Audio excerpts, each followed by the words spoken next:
6 months ago, and I emailed asking if I could please come, and I just wanted to sit in the audience and watch to learn more about Cambodia, and they said, sure, you can come. You'll be doing your talk on the first morning. I said, oh, talk, okay. So I'm going to talk to you for just 3 minutes about the importance of why you need to try to make more mistakes. Because everybody here, no matter what, everybody has something that you would like to do, but that you're scared to do.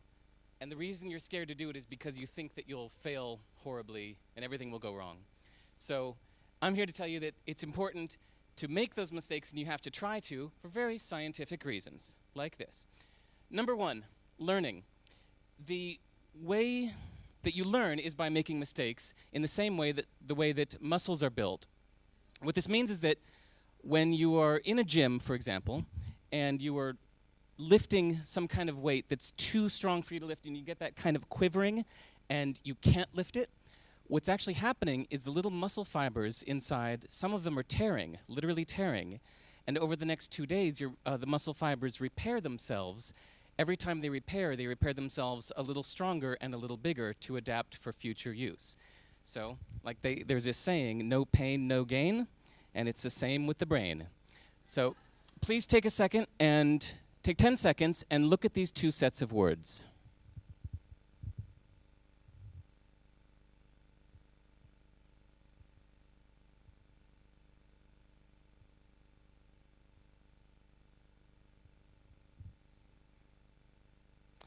Okay.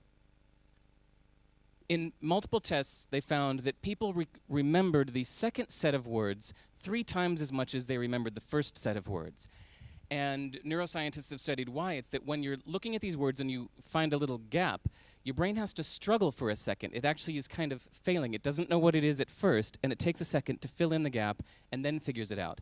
And that 1 second of struggle makes all the difference in the world. That's why you retain the knowledge on the right-hand side more than the left.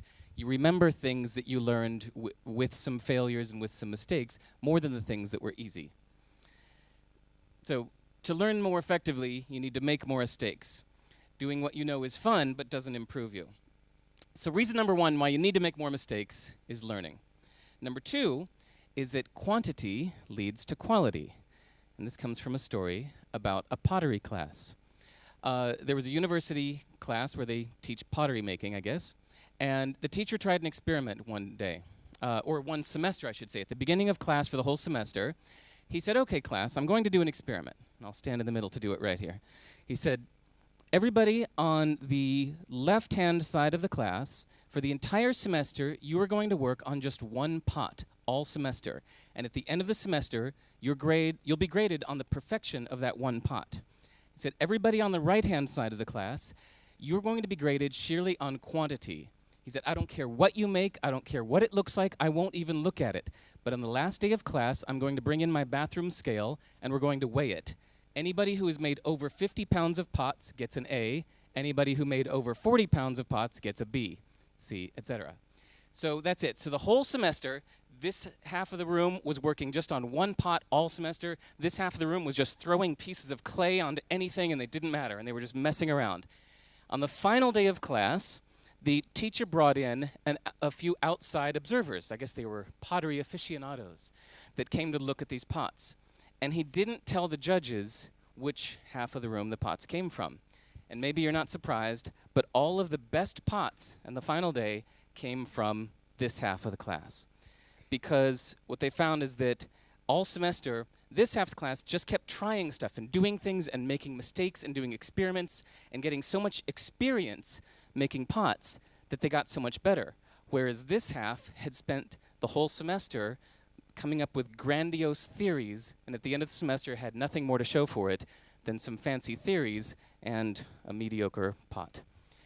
So anyway, so why you need to make more mistakes? Number one, it enhances your learning. Number two is that quantity, just doing things and making mistakes and messing up, in the end, leads to better quality anyway. And lastly, I went to music school, to a jazz school in Boston called Berklee School of Music, and there's a common saying in jazz that if you're not making mistakes, you're not trying hard enough. In classical music, everybody aims for perfection, But in jazz, it's like if somebody gets up there and plays a perfect solo, you kind of go, eh. But if somebody gets up there and they're reaching for new notes and they're hitting some occasional squeakers, you go, yeah, right on. So, and lastly, it's a lot more fun. Thanks.